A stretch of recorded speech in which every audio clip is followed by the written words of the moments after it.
Hello, आज हम पढ़ने वाले हैं dual nature of radiation in matter. इसमें हम क्या पढ़ेंगे? पहले जाते हैं मीनिंग पे। ड्यूअल का मतलब क्या होता है?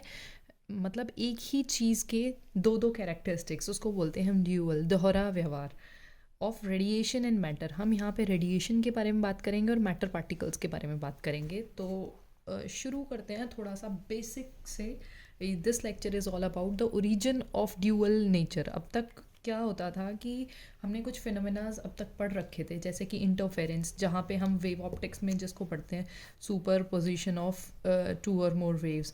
तो उसमें हमने पढ़ा था कि इंटरफेरेंस जो है वो वेवी नेचर का होता है, right. It has a wave nature, मतलब हमारे जो पार्टिकल्स हैं they are wave in nature. Okay, another phenomena is your diffraction. Diffraction क्या होता है? डिफ्रैक्शन पढ़ते हैं हम ऑप्टिक्स में ही, हमारा आता है कि bending of light from the corners of an obstacle और making a geometrical pattern, right. तो उसको हम डिफ्रैक्शन बोलते हैं। इसमें भी हम कहते हैं कि भाई इसमें भी जो है हाइजेंस प्रिंसिपल लगा के और हम वेव नेचर को ही डिस्क्राइब करते हैं। Another one is polarization. Polarization का मतलब क्या है कि when we passed a multi-directional light, और I can say radiation into a prism, Nicol prism ले लेते थे या कुछ भी, तो उसको हम एक पर्टिकुलर डायरेक्शन में पर्टिकुलर एंगल पे पोलराइज कर पाएँ, right. So these three phenomenas are based on wave nature, right. अब तक हमें पता चला था कि ये तीनों कैसे हैं, वेव नेचर के हैं। तो भाई ये ड्यूअल नेचर आया कहाँ से? मतलब ये कुछ फिनोमेनाज तो वेव नेचर से डिस्क्राइब हो गए थे, लेकिन कुछ ऐसी चीज़ें थी जो अभी भी डिसाइड करनी रह रही थी। मतलब कुछ चीज़ों के बारे में हमें पता ही नहीं था, जैसे कि हम एटम से न्यूक्लियर में पढ़ते हैं हमारी इलेक्ट्रॉन्स की डिस्कवरी कैसे हुई। तो ये कहानी उसी दौरान की है कि जब हम मैटर पार्टिकल्स को देख पा रहे थे कि वो किस चीज़ के बने हैं। तो जब तक हमें कॉन्स्टिट्यूएंट्स भी नहीं पता चल रहे थे तो हम क्या कह सकते थे कि भाई मैटर किस चीज़ का बना हुआ है, हमें पहले उसकी नॉलेज नहीं। और फिर वो है तो जिस भी चीज़ का बना है वो पार्टिकल है या वेव है, उसके बारे में पता नहीं था। तो भाई मैक्सवेल्स की कुछ इक्वेशन आती हैं जो कि हमारी इलेक्ट्रोमैग्नेटिक थ्योरी में हम पढ़ते हैं। मैक्सवेल्स की कुछ 6-7 इक्वेशंस हैं, और उन इक्वेशन से हमें पता चलता है कि भाई पक्का वेव नेचर ही होता है मैटर पार्टिकल का, राइट। और हम हर्ट्स एक्सपेरिमेंट को पढ़ते हैं जो कि 1886 में परफॉर्म किया गया था, उससे भी हमें वेरिफिकेशन मिल जाती है कि भाई वेव नेचर ही होता है। तो फिर ये पार्टिकल नेचर की कहानी आई कहाँ से? तो बढ़ते हैं थोड़ा सा आगे। 1879, मतलब 19th सेंचुरी का बिल्कुल अंत समय था जब ये कहानियाँ चल रही थी। हमने कैथोड रे एक्सपेरिमेंट किया था, कैथोड रेज को एक्चुअली डिस्कवर किया था। ओके, तो 1879 में जब कैथोड रे डिस्कवर हुई, उसके बाद 1895 में हमारी एक्सरेज डिस्कवर हुई। उसके बाद एक्सरे की डिस्कवरी के ही 2-3 साल बाद, हमारा 2 साल बाद इलेक्ट्रॉन्स की डिस्कवरी करते हैं J Thomson, right. J Thomson का जब तक रदरफोर्ड मॉडल भी नहीं आया है, तो मतलब हमारी इलेक्ट्रॉन्स तक तो हम पहुँचे ही कहाँ, 1897 में। तो तब तक हमें पता ही नहीं था कि तब तक तो हम वेव नेचर ही कहते आ रहे हैं।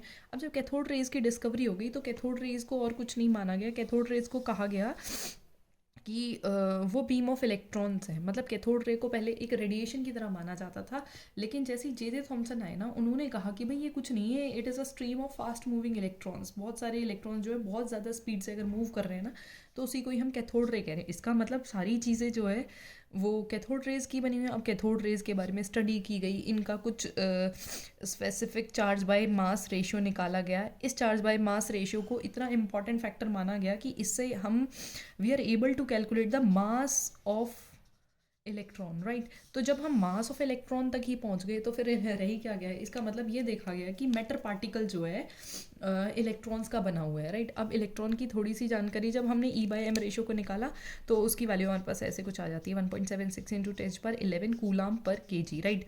तो ऐसी हमारे पास जो वैल्यू आ रही थी, इस वैल्यू से हमने एक वेलोसिटी ऑफ इलेक्ट्रॉन्स को डिफाइन कर दिया, राइट।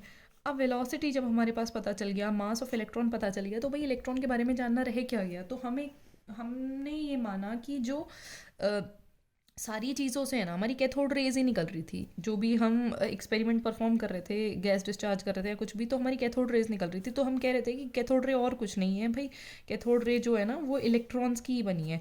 तो कैथोड रे की कहानी समझ में आ गई, कैथोड रे बनी किसकी? इलेक्ट्रॉन्स की। लेकिन वहीं 1887 में भी कहानी कुछ और ऑलरेडी गढ़ी गई थी। 1887 में ना हम क्या करवा रहे थे, बहुत सारे मेटल्स के ऊपर अल्ट्रा वायलेट रेज को स्ट्राइक करवा के, और हमें पता चल रहा था कि कुछ रेडिएशंस निकल रही हैं। बाद में देखा गया कि वो रेडिएशंस कुछ नहीं है, इलेक्ट्रॉन्स ही थे।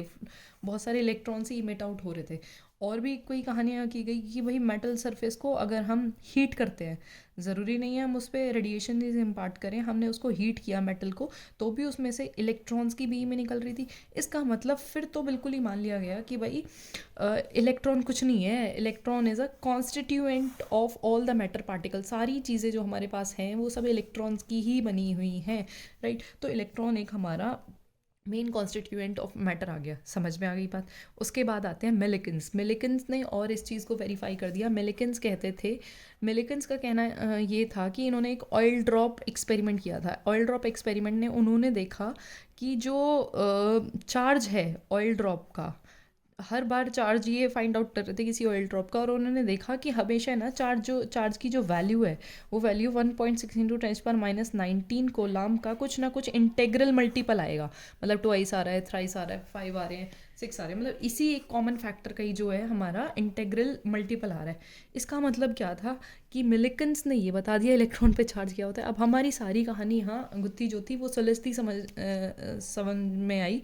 उन्होंने कहा कि भाई हर चीज़ मैटर पार्टिकल जो है वो इलेक्ट्रॉन की बनी है। अब हमारे पास इलेक्ट्रॉन का मास भी है और चार्ज भी है, तो अब हमारे पास रह क्या गया? हमने तो सारी कहानी जो पता कर ली है उसके बारे में, राइट। तो हमें बात समझ नहीं आ रही थी कि वेलोसिटी कैसे फाइंड आउट करें, इलेक्ट्रॉन है कहाँ, वो इसकी एग्जैक्ट पोजीशन कहाँ फाइंड आउट करें।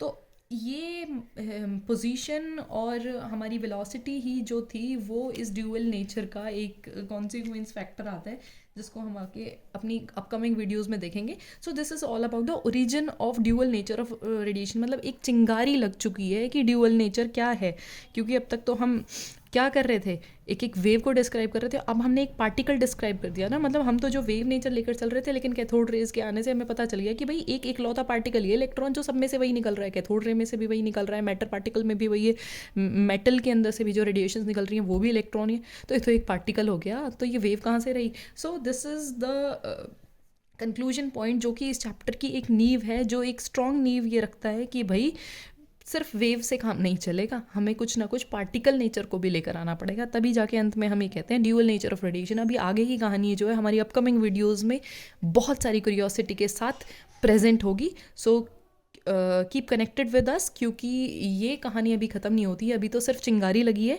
तो अगली वीडियोज़ में आप हमारी में देखेंगे कि पूरा का पूरा डिस्क्रिप्शन किस तरह से हमारा ड्यूअल नेचर आया, किस तरह से हमने वेव और पार्टिकल नेचर को डिस्क्राइब किया। Thank you, thanks for watching.